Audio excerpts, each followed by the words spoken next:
Greetings everyone, I am Dr. J. At some point, I'm planning a video called Keep Your Politics to Yourself, motivated by the fact that there are plenty of media and culture critics who seem more concerned with ensuring that works of fiction embody their particular social or political ideals, instead of examining the work as it is. I have two examples of YouTube personalities I intend to bring up as a contrast, and we will be looking at one of those examples today. For the unfamiliar, in case my framing doesn't make my bias obvious, we are looking at a video entitled Tears of the Kingdom is Not a Masterpiece, which was made by Synthetic Man. I have my expectations for this video because I watched Mahler's podcast episode where they looked at his God of War Ragnarok take, and to put it mildly, that did not leave a positive impression. However, I will not divulge too much there unless it becomes relevant, so let's just focus on the video for now. Based on the title alone, I can at least agree with the conclusion, though we'll see if we have the same reason. My opinion on Tears of the Kingdom is an unusual one, as I have a strong disdain if not outright hatred for open world elements, and because of that, I didn't like Breath of the Wild. Since that it was my first Switch game though, after being hyped up to hell and back, and since the circumstances I played it in weren't ideal, such as not having a TV or capture card to play it docked, I figured I would give Tears of the Kingdom a chance. What I found is that it fixed up a decent amount of my gripes with the game balance and dungeon design, to where I could get the same feeling everyone else seemingly had when playing the prior game. Still not perfect, but if Breath of the Wild is a 6 out of 10 by my reckoning, Tears of the Kingdom is an 8 or 9. And before I even hit the play button, I already have questions. Am I the only one who finds it tacky when a fan artist goes, "Tee-hee, what if character but just the size of Texas?" If you really want to look at a Nintendo character that way, just go play Fire Emblem or look up Samus fan art like a normal person. There's no need to break the mold by drawing Zelda that way. Though, this is the internet and sex sells, so gotta clickbait this somehow. Especially since, if memory serves, there were game journalists and Reddit users thirsting over this game's version of Ganondorf for some reason, though that's auxiliary to the game itself, and something that hopefully won't come up here. Also, what did Link do to deserve being turned into the I am a surgeon meme? What, are you just annoyed that they did the whole depower main character so you can start from scratch bit, or is there something more to this? Well, no way to know for certain without getting to the video, so let's get on with it. His introduction does a decent job at stating his positions. To be specific, he really liked Breath of the Wild, making a point to contrast it with his reputation of supposedly hating everything, and wasn't one of the people who was clamoring for the old formula to return. There's also a tangent about him believing Tears of the Kingdom might have been in the running for Game of the Year, at least based on the marketing before the game's release, but for our purposes, all that matters is that he was excited for it. When it came out though, he found that it was very similar to the original, a quote, Breath of the Wild 1.5, with some new stuff added in with the building mechanics. He also references the leaks that occurred and mentions the $70 price point as an annoyance. However, there was one line that had me worried about his approach to the game. And so originally my idea was to just play 25 to 30 hours of the game and review it and just compare it to the first in many of the core game mechanics, level design, world design, etc. Well, because of bad time management and honestly a personal desire to finish the game, I did actually want to finish it despite my many issues with it. I ended up putting in over 60 hours and completing the whole story. So your basic assumption was that you didn't even have to finish the game to review it properly? I guess saying that you were eventually interested in seeing where it goes ameliorates that in the moment, but still, that is not a reassuring thing to say. On that note, let's talk about when it's appropriate to review a video game. The general expectation is that you finish it, as that's something carried over from media like film or TV, since you can never fully know how good a story is until you've seen how it ends. However, the answer can be a bit less clear when it comes to a video game, because is the expectation to at least finish the main story, or to fully experience everything a game has to offer? I find it's valuable to know how long a reviewer spent with a game to get a sense for how much side content there is, and how much the reviewer engaged with same. Whatever the case may be, if you had followed your original plan, namely to play 20 to 30 hours, and were upfront about your video being a first impression rather than a review, there'd be no reason for me to highlight this comment. The first ever channel I subscribed to on YouTube was Total Biscuit, and that kind of video was the main draw for his channel. The problem I have with your stance is that if you're marking something as a review, I'm expecting you to have seen the main story from beginning to end at minimum. When I hear you say something like the following, I will inherently view you and your content as lazy at best and disrespectful at worst. But at least I can say I actually completed it, unlike most of the other 30-hour plus games I've reviewed on this channel in the past year or two. Yes, because what I want to hear in a review is that you're actually putting in the effort for this one instead of a bunch of the other ones. This issue may not apply to this particular review, but it's no wonder why the internet has a negative perception of you, beyond what we'll inevitably be discussing anyway. From this point, we move on to talk about gameplay, starting with the combat. His assessment is accurate, as while Material Fusion and the Time Rewind add more tricks up your sleeve, the core gameplay loop for combat remains the same from Breath of the Wild. The first point I wish to highlight specifically is when he talks about Material Fusion. He's accurate when describing how we can fuse materials to weapons and arrows, though he doesn't mention doing so with shields from what I've seen, and has some criticism regarding the combat. The first point pertains to weapon durability. So if you hated the durability mechanic, in some ways it's actually worse in this game, because weapons are weaker by default and also break even faster. Except when you fuse them with an object, then the object on it often breaks first, extending the durability. Okay, side point before I express my disagreement. I'm guilty of this too, but if an argument is worth clarifying or expanding in text, it's worth doing so verbally. You're already making an hour-long video as it is, which makes it even more important since people are more likely to treat this video as second monitor content. Unless you're someone like me who's cognizant about how different a voice can sound between recording sessions, most people aren't gonna notice or care that much. The only negative comments I've ever received on line delivery, even dating back to when I was using a headset mic, were more recent ones saying that my delivery had become too stiff and repetitive. Even if someone has had an issue with the retakes I've done, it's never been enough of an issue for that hypothetical person to comment on it. That out of the way, I am honestly shocked at this take, because I had the complete opposite impression of weapon durability in Tears of the Kingdom. Weapon durability was my primary reason for disliking Breath of the Wild, as it felt like I was at the game's mercy for whether I had a suitable weapon to take on whatever I was happening across. It was a constant source of concern because while weapons might get handed out like candy, whether they'd be any use against the next group of enemies I was facing was another question entirely. When it comes to Tears of the Kingdom, there's an earlier point in his video I skipped over, where he mentions the weapons in the overworld have been quote, nerfed significantly, with the original power level for same being found in the depths. I can't speak to how much they've been nerfed, since it's been too long since I last played Breath of the Wild to completion, so we'll act on the assumption that he's correct on the nerf being substantial. We'll also assume his point about weapons breaking faster is correct, which isn't what I recall, but for the sake of argument, let's assume that's true. Despite those concessions, Material Fusion eliminated my biggest issue with weapon durability, namely that I was never sure if I was properly armed for whatever encounter I was wandering into next. While our inventory might be limited for weapons, our inventory for materials is not, which meant regardless of where I went or what I found, there was a minimum level of power that I could raise any weapon in this game up to. That alone smoothed out the difficulty curve to where I felt much more free to explore, and could get that feeling everyone else had while playing Breath of the Wild. Saying that weapon durability issues are somehow worse in Tears of the Kingdom is baffling to me. On top of that, he seems to dismiss the creativity that the Material Fusion ability grants you, despite spending a couple of minutes talking about the options you have for same, by saying this. It is a pretty interesting idea. It's just a shame that, much like Breath of the Wild, ultimately it just comes down to creating the weapon with the highest damage, and then having like a couple tool weapons. Spoken as someone with no imagination. Granted, I didn't use Flurry Rush as much as you seemingly did, so I had more motivation to experiment, but I'm surprised there wasn't mention about elemental effects being easier to apply. Just lighting an enemy on fire, or as you're showing in the clip, freezing it in place, then means it won't counterattack as readily, buying you extra time to lay into it. That's something you would have needed a specialty arrow or thrown item to get before, and now it's something you can tack onto any weapon or shield. Also, the fact that you can put a spring onto a shield to have enemies go flying when they attack you is hilarious, and can help make it much easier to get rid of bokoblins, especially near water or a cliff. I'd think that would be a bigger deal than your dismissive line delivery would suggest. Still, that's a minor point relative to the durability point, so we'll move on.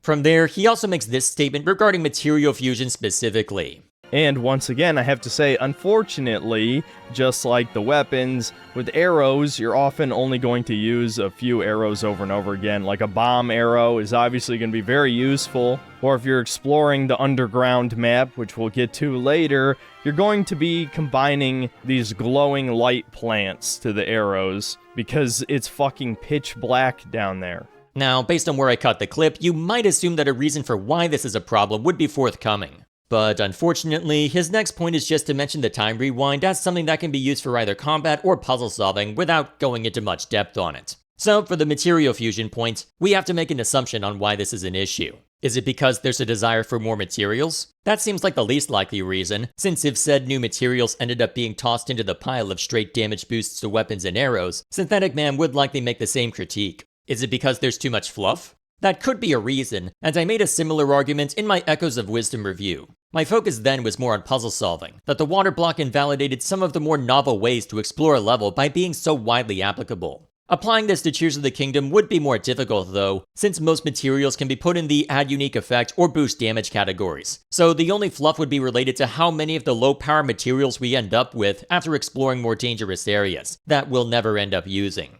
Is it just that you wanted more unique effects like the Kisai? That's another possibility, but if you throw too many options in there, you can end up either throwing the game balance out of whack or giving the player choice paralysis. I felt what they added in with Tears of the Kingdom was acceptable, and would have more to say on the UI used to handle it, instead of lamenting the options we currently have. If I want all of these interesting and crazy modifiers applied to my weapons, I'll just replay Hades or keep going with Dead Cells, where such a thing is the expectation rather than one component of many.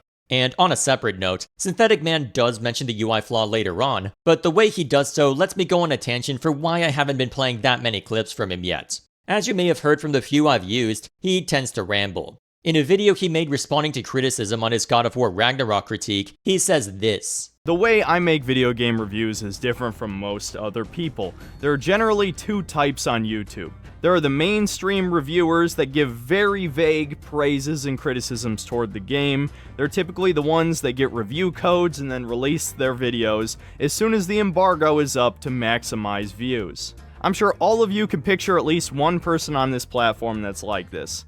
And then there's the other end of the spectrum, the Joseph Andersons or Matthew Matosis or maybe H. Bomber Guy or something, who will spend a month working on a video, writing the script, making sure it's airtight, having all their points organized and together, and these videos are usually over 2 hours long.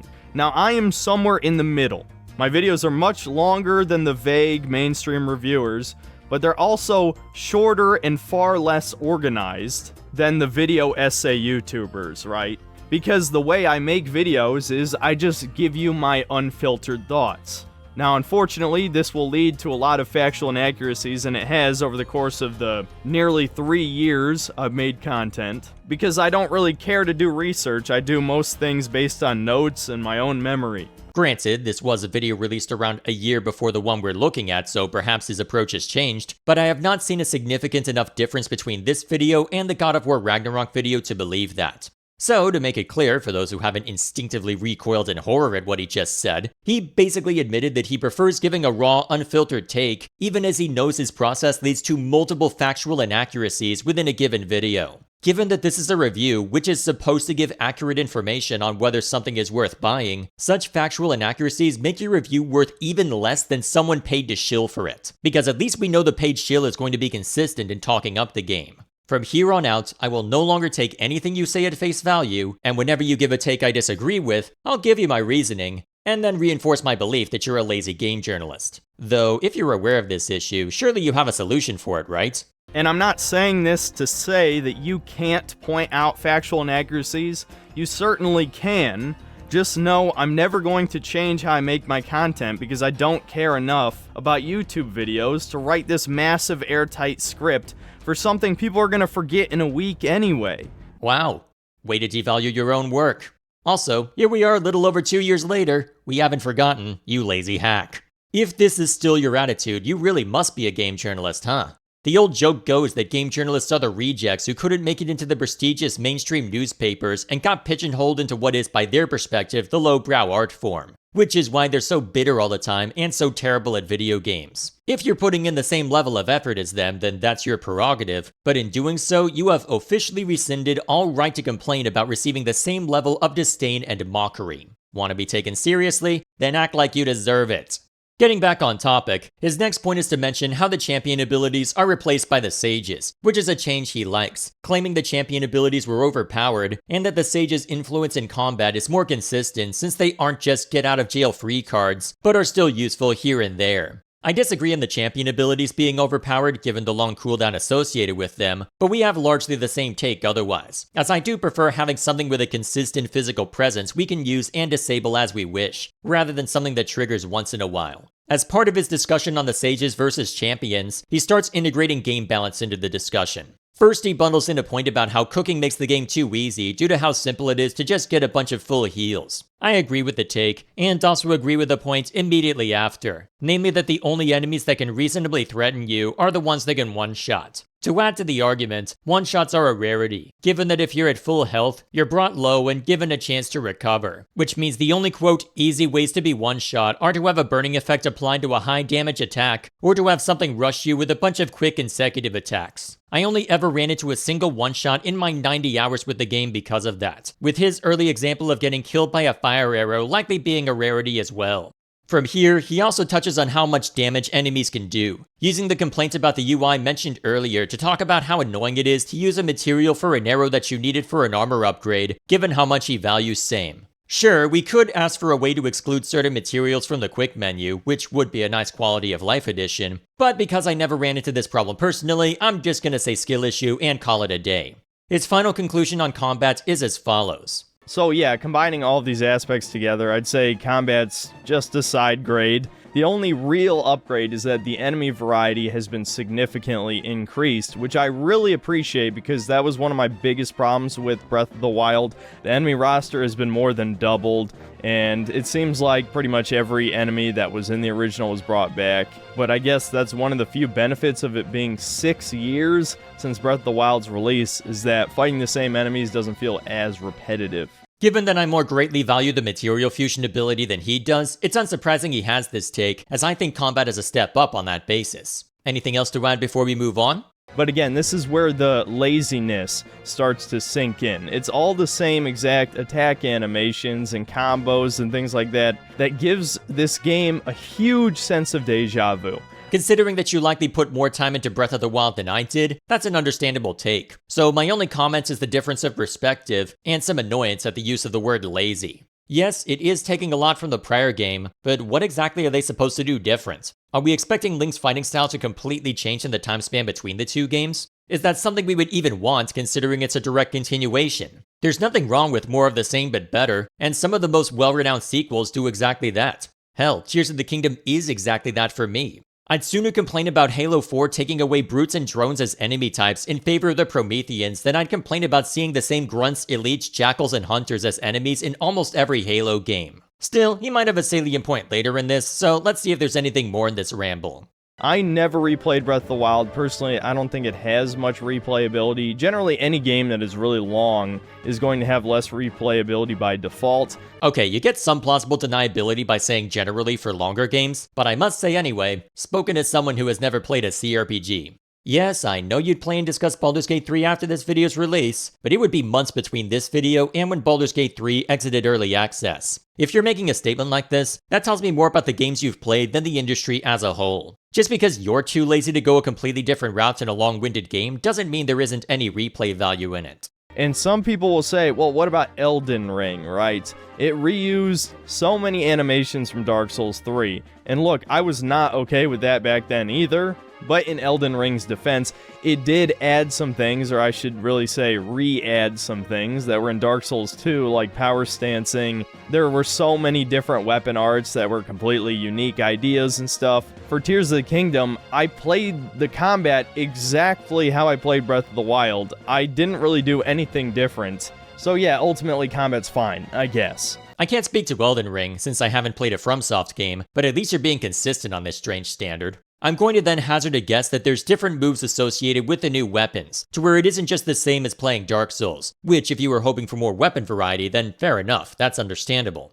However, you said earlier in this video that combat, quote, isn't a focus for Zelda games, end quote. So why is it a problem if one component of the game doesn't change all that much in a direct sequel? You have also said in your video that you primarily play games for combat, so I can see where the perspective is coming from, but still, I think the understanding that combat isn't the primary focus of Zelda games would soften the critique. So of course I have to downgrade it on principle. This is just like a Ubisoft game, man. You fucking what, mate? You're playing the same thing you already played. You played Breath of the Wild, you played this, right? And that'll be a phrase I repeat in this review, no doubt. Wrong. There are substantial improvements to the dungeon design and game balance. Not anything mind-blowing, I'll grant you, but to compare this to the open-world Ubisoft formula they've spent the last decade running into the ground is hyperbole at best and absurd at worst. I mean, for crying out loud, Nintendo retreads old ground once and suddenly they're just like Ubisoft? What, is invoking Ubisoft as a pejorative your version of a game journalist invoking Dark Souls when there's a modicum of challenge present in something? You even mentioned the company when defending your God of War Ragnarok take, so this sounds like a sore point. Also, what the hell is this, you game journalist? Walking into your own death was really the best thing to have running in the background while delivering this point? That beam had been there for a while and it doesn't move particularly fast, so all you had to do was just not walk in that general direction and you'd have been fine. If you're gonna say the game is too easy, showing the completely avoidable times that enemies make mincemeat of you is going to undermine that point. Anyway, the next section in his video is supposedly about the open world. However, because that can cover a wide range of topics and he likes to ramble, it starts out with a brief overview that, hey, some things have moved around and we have a couple more areas to explore, but let's primarily talk about how much I hate the tutorial area. And I'm not exaggerating when I say that he hates this place, take a listen. But before I get to the overworld or any of that shit, I want to talk about the tutorial. This has got to be the worst tutorial in Zelda history. It's to the point where streamers have actually dropped this game just because it's so unbelievably boring. Well, since you haven't taken the time to specify which streamers dropped it over the tutorial or showed clips of same, and due to your approach to video making, I'm just gonna say citation needed and assume you're a lying bastard until proven otherwise. I personally had no issue with the tutorial area, but we can go into detail on that once you've made some future claims. I understand the purpose of it. It's to teach you some basic physics fundamentals about the new Ultra Hand ability, which lets you fuse a very large variety of objects together. Correct. And it also introduces the time rewind that you were so quick to dismiss before, and introduces the phase through the ceiling power, and reminds you about the need to be mindful of the temperature, and lets you get your feet back under you with the combat, and introduces you to Rauru, and shows you some of the Zonai devices that are available, and gives you the means to power them and a way to improve the base duration of said power source,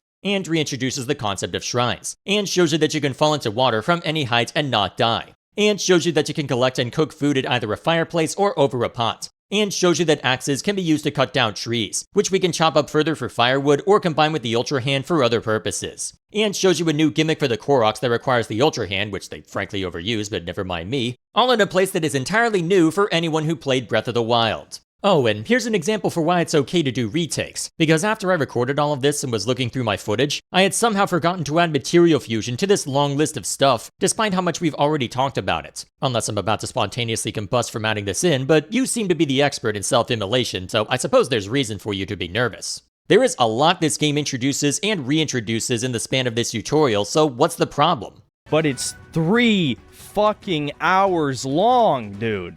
That's worse than God of War Ragnarok. Is the tutorial poorly paced though?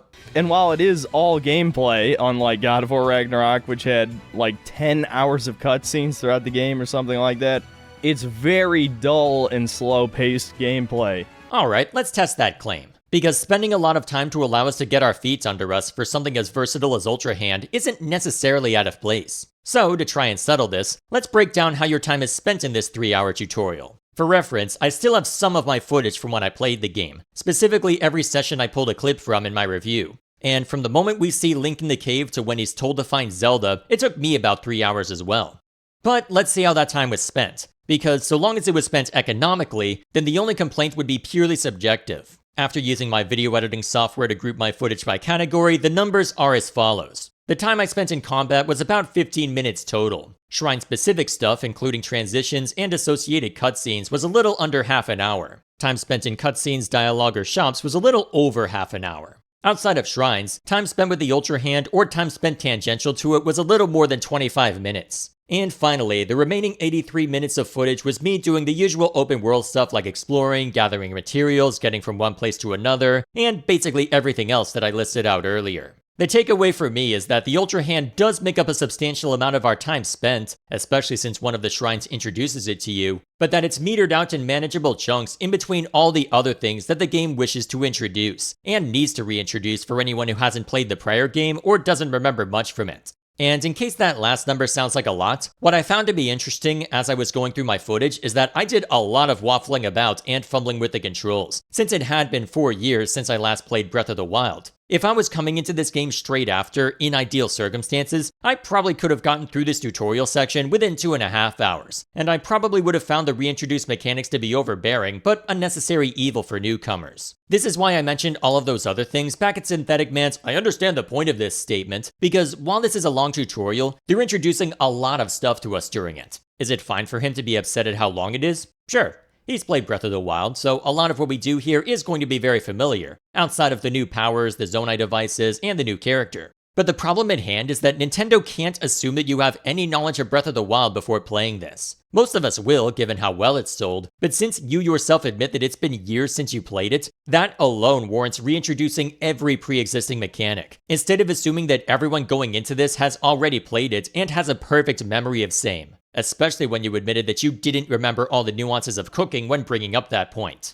I'm sure they tweaked it in some way, but as someone who hasn't played the previous one since it released, I didn't notice any difference. It's basically functionally the same thing. To summarize, saying long tutorial bad is insufficient. Tell me why it's bad that it's so long, tell me how the pacing is too slow and what they could have done to speed it up, and then we can have a proper discussion on this. But no, instead of saying something concrete like, it takes around half a minute to cross this pond, which is a bit too much downtime, let's give a generic, rambly answer instead, you lazy game journalist. So, now that I've laid out my arguments, let's see how much of his I've preempted, and how much still remains to be addressed.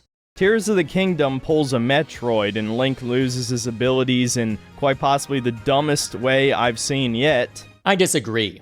The gloom is established later on as a substance that slowly saps your health, and prevents you from healing back any damage you take from it or an enemy infected with it when you're not standing in sunlight. Getting struck by the source of the power, and therefore being severely weakened by it, isn't a stretch, and ensures that we're not absurdly overpowered for what the gameplay has in store for us. Which shouldn't be too surprising, but you don't even start with your fucking paraglider either for any of this tutorial. And you didn't start with the paraglider in Breath of the Wild either, since you had to complete the Great Plateau before being granted it by King Rome's spirit. We're shown to have lost our gear in the confrontation below Hyrule Castle, and even if more of our gear remained, does it really make sense to bring the paraglider for an underground expedition from a story standpoint? If it had been present, it would have needlessly tampered with the tutorial, since we may not then get a good sense for Zonai devices like the glider, so keeping it to later is perfectly fine. It's not like you have to wait more than an hour or two after the tutorial area to get it, and it wouldn't be all that helpful for the area we need to cross during that time, so what's wrong with getting it slightly later?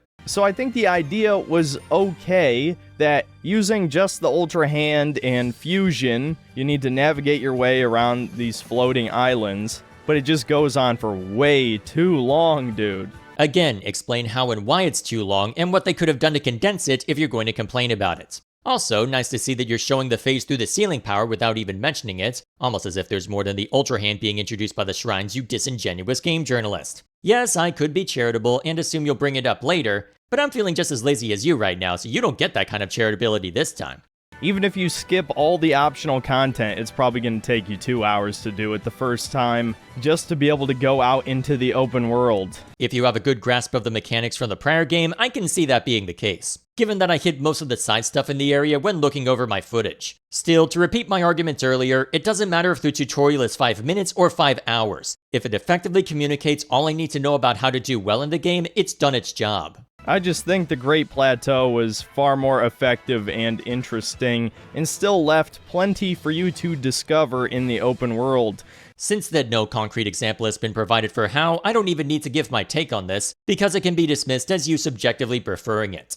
Nintendo made Tears of the Kingdom assuming that not one player would have played Breath of the Wild. That's conjecture, and even if they did, what's the problem with that? Again, because you haven't provided concrete examples for why the pacing is bad, we're just going to be on loop for this point until you move on. And I understand people are probably going to argue with me about this, and that's fine. Oh, I was unaware that I needed your permission to argue with you. My bad. I'll make sure to ask next time, you entitled little game journalist. Okay, no I won't. I don't respect you enough to be that polite, but come on, you don't need to say stuff like that. You clearly care about this topic enough to have spent the last 3 minutes discussing it, so saying that comes across as plausible deniability for when you get pushback. You wouldn't have made a 27-minute video complaining about people who tell you to script your videos, or made the response video to criticism of your God of War Ragnarok take if you didn't care about what people say about you. Drop the faux "I'm so above all of this" angle, and stand by your points like a man, you coward. But I think if you make a sequel, you should assume people played the previous game. Tell that to Call of Duty. Tell that to Fire Emblem. Tell that to every single Zelda game before Breath of the Wild. Granted, there is a distinction to be made between a new game and a franchise as opposed to a direct continuation of the prior game's events, but while it might be a safe assumption, that's not an assumption that applies to everyone. What if I was speaking to a person about my thoughts on the two games, and I said how I preferred Tears of the Kingdom to Breath of the Wild, and they, having not played either and not having the amount of free time that I do, chose to buy only Tears of the Kingdom? That's unlikely to happen, to be fair, but could happen, and is something that Nintendo can't know for certain. So making the game on the assumption that it'll be someone's first is not a bad idea, so long as it's properly paced. And it is. That doesn't mean there should be no tutorials. It just means the tutorial should probably be optional. The only mandatory things to teach you should be the new stuff, right? In most game genres, I agree.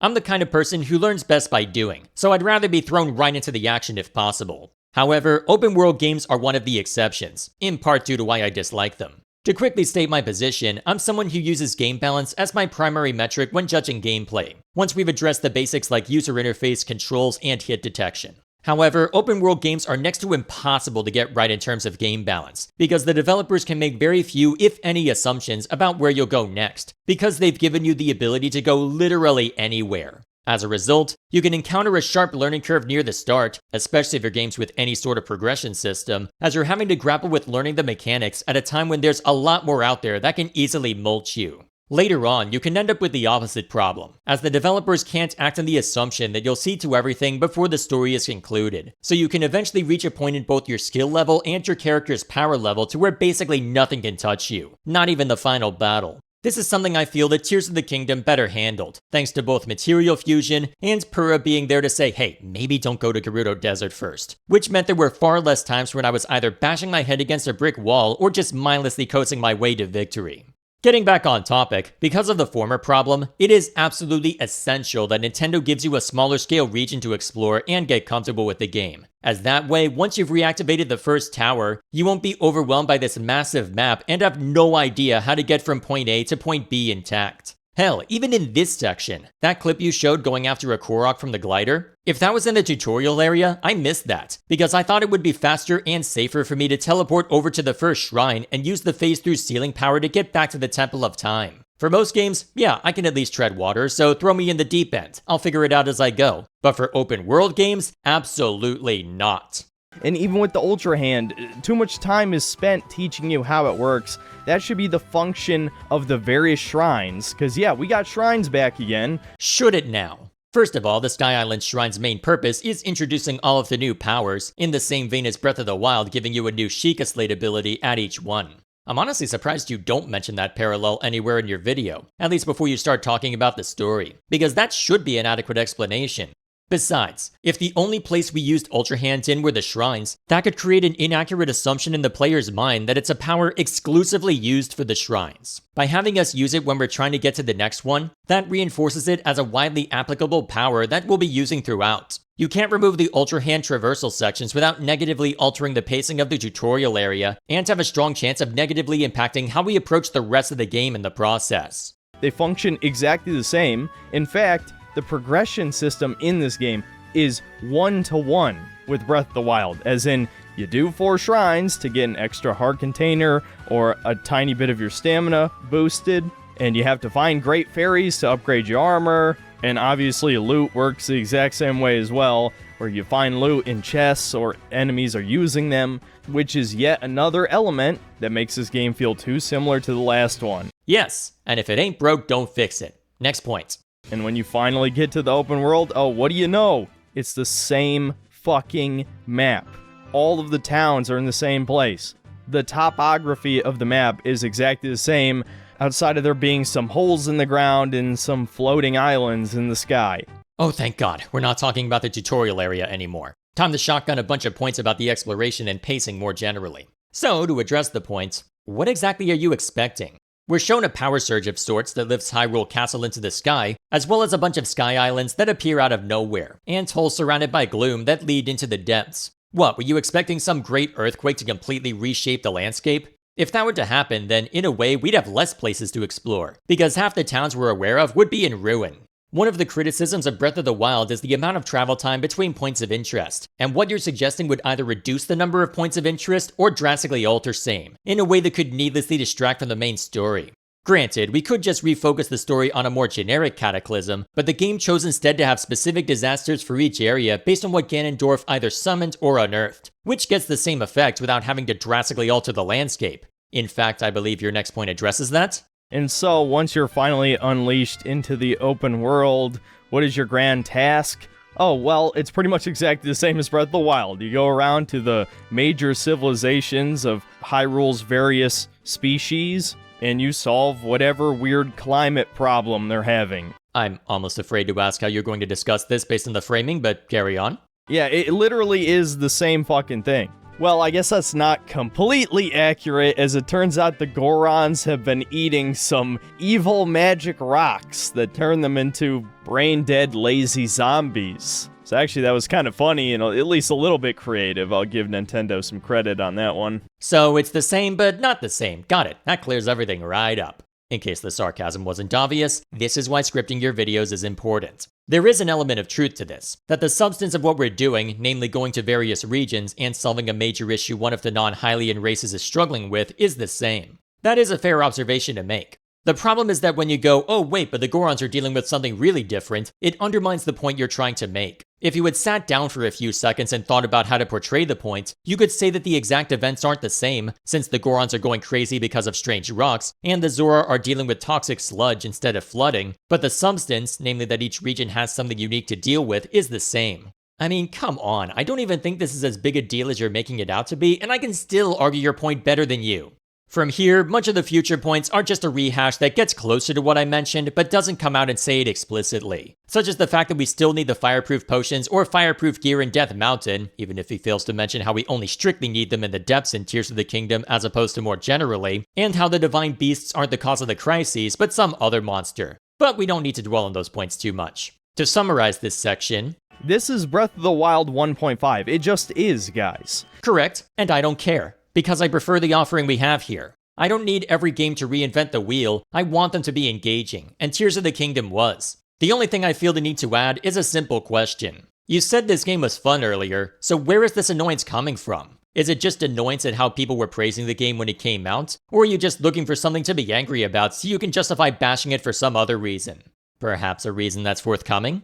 On that note, he transitions to talking about the story for a few minutes. To start us off, he makes this bizarre claim. And I don't want to talk about the story in detail because it's not really interesting. This might actually be the worst story in Zelda yet as well. Though I'm sure people will bring up one of the 2D games or maybe like Spirit Tracks or something. I don't really care. I mean, of like the high budget 3D ones, this is probably the worst story. It doesn't even feel like a sequel. So you simultaneously don't care enough to say that it's not interesting, but you do care enough to say that it's somehow the worst story Zelda has ever had, albeit clarifying immediately after that this would only likely apply to the 3D games because they have more of a story, apparently.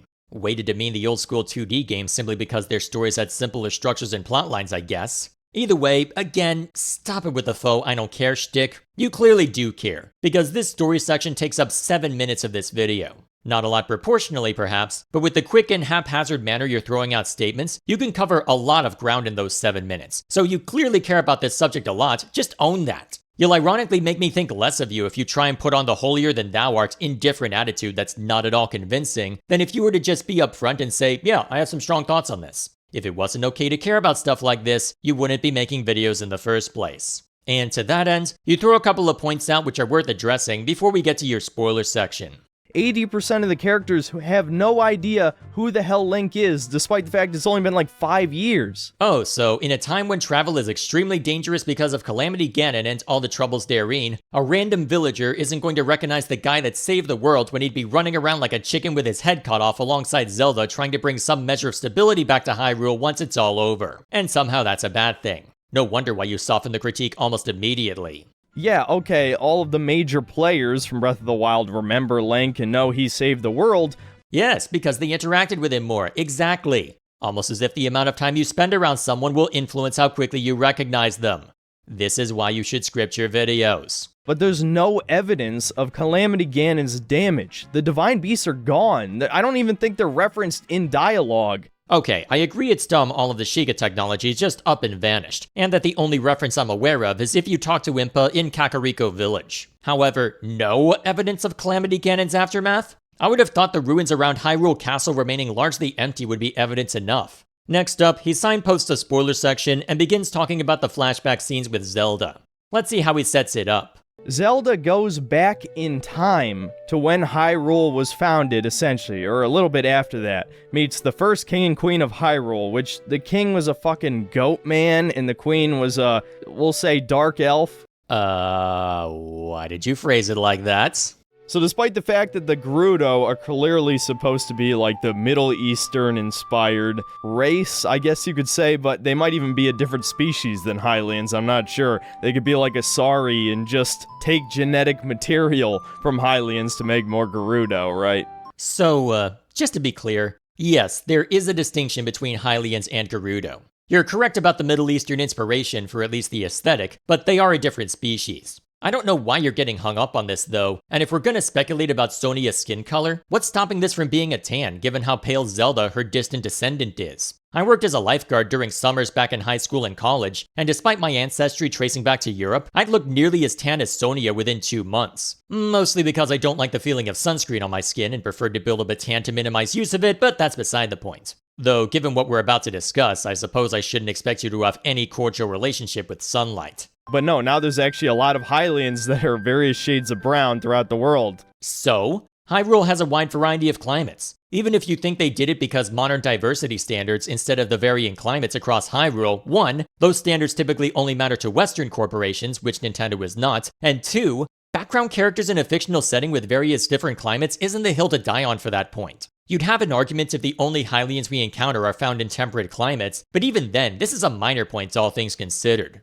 And of course, one of the founders of Hyrule set the stage for the entire series, created a wonderful Wakanda-esque utopia, is one of these brown Hylians. Almost literally, we was Kangs and shit. Oh, I was wondering when you'd go full political brain rot. My bet was on the 30-minute mark, not the 19-minute one. Oh boy, this is where the fun begins, ladies and gentlemen. So, for those of you unfamiliar with this poor soul's work beyond what I've showed you, allow me to display a rather unflattering aspect of him. Because, you know that stereotype that game journalists bandy about regarding gamers? About how we're all bigoted incels living in our mother's basement who can't go 5 minutes without calling someone a slur? This incoherent, narcissistic mongoloid is literally that stereotype brought to life. So, me and her, we obviously need to breed, and then I execute all my sons, and then breed with the daughters, execute all the grandsons, breed with...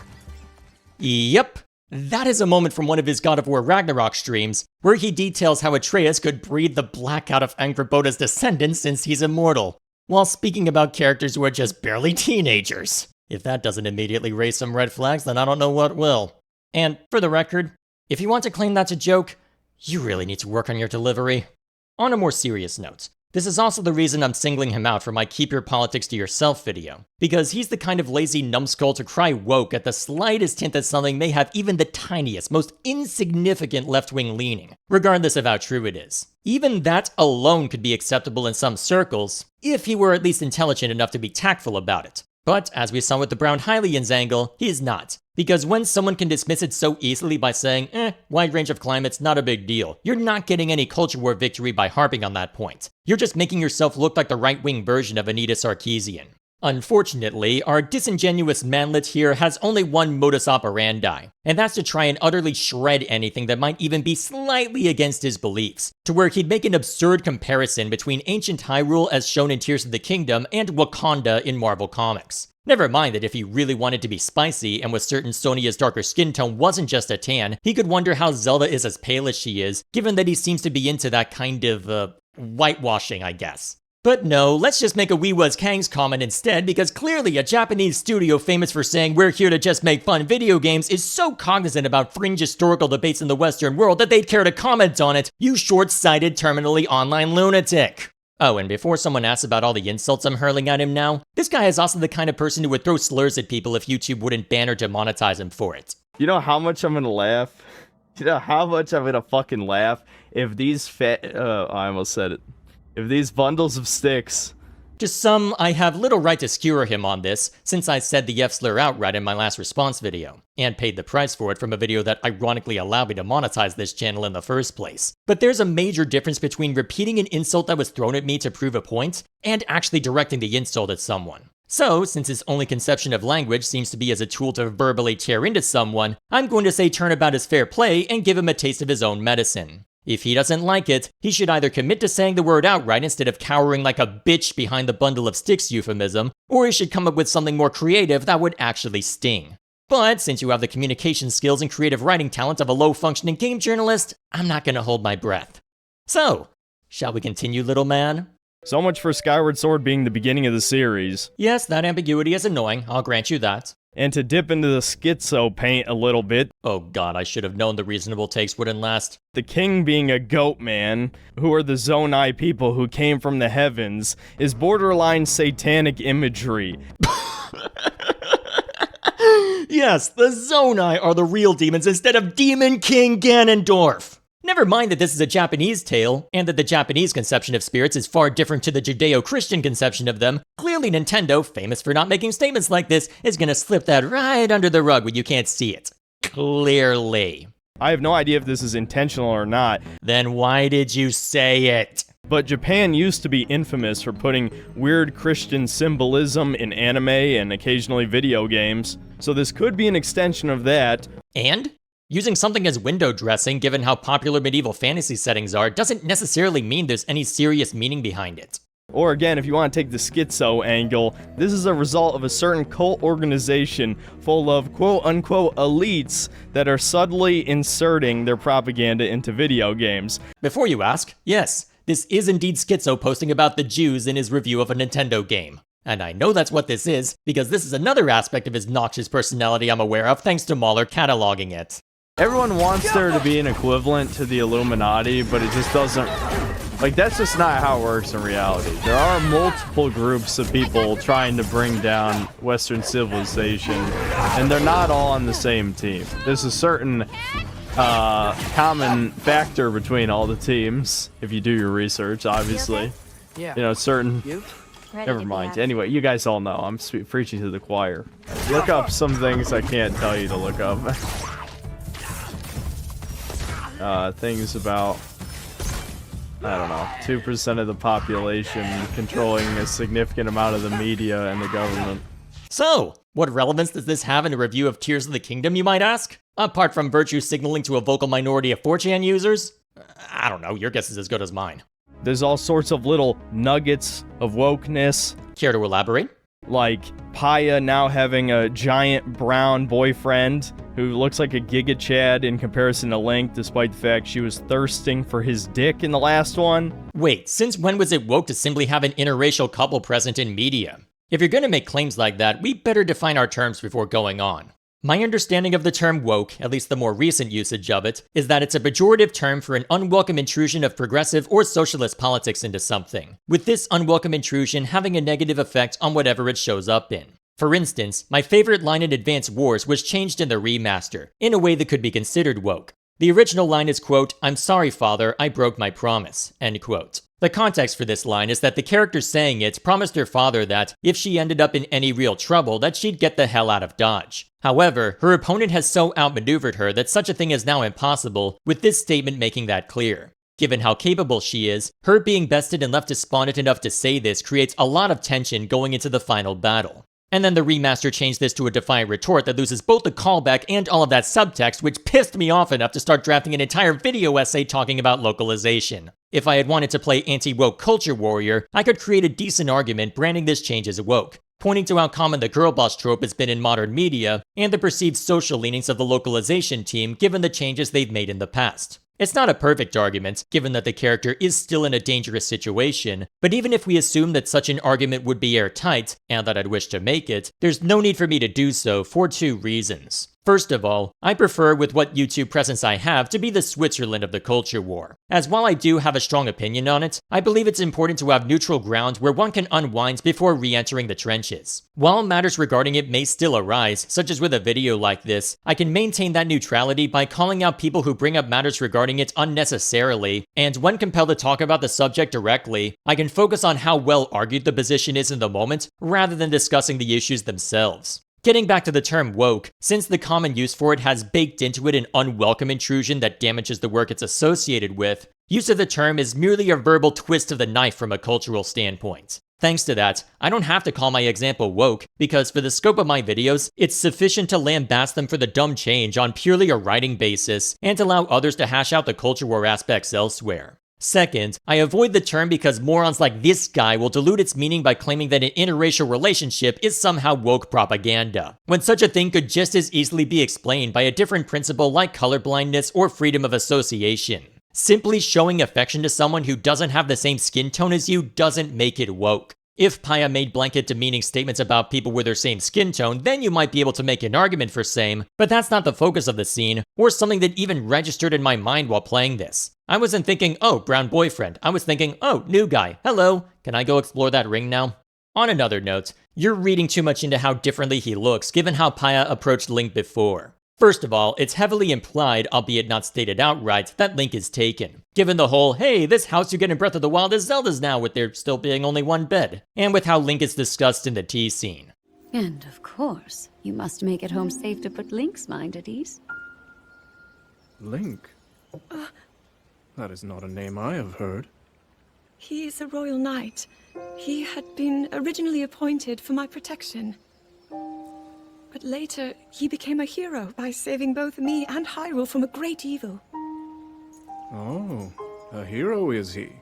Even if Paya still feels some sort of attraction to Link, there's a good chance she can't act on it without being a homewrecker. And I can guarantee that if she did keep trying to get with Link, you'd just complain about her being a simp instead. Second, not everyone is going to be attractive for the same reason. And since I can't recall much of what we're told about how the two met, how they've spent their time together, or even if it's anything more than just a platonic friendship, there could be a whole range of reasons to why she'd be attracted to him, which wouldn't apply to Link. Not to mention the quote-unquote subtle homosexual imagery from Breath of the Wild has been expanded even further in this one, and I already know people are going to say I'm reading into it. Because you are. To quote a far better man than either of us, those who cannot conceive friendship as a substantive love but only as a disguise or elaboration of eros betray the fact that they have never had a friend. End quote. Brotherly camaraderie is my favorite trope in fiction. The idea of people who stand shoulder to shoulder against the world and come out the other side stronger for it. Who are there for each other no matter what happens and who care deeply about each other. With the only romantic angle in play being when one takes an interest in someone else and the playful ribbing and wingmanship commences. You remember that time we had to ride back from Rockaway Beach in the back of that freezer truck? Was that the time you used our train money to buy hot dogs? You blew $3 trying to win that stuffed bear for a redhead. What was her name again? Dolores. You called her Doc. She's gotta be 100 years old right now. So are we, pal. God, remember when the MCU used to be good? Anyway, that's what the relationship between Sidon and Link is. One of brotherly camaraderie, and was my favorite subplot in the game because of how well done it was. Also, I'm shocked that you're taking this stance because 1, Sidon's fiancé is right there, and 2, you're siding with progressive Tumblr users by giving this take when I'd expect you to be more contrarian than that. All a disinterested commentator would need to do to skewer you on this point is to say horseshoe theory and call it a day.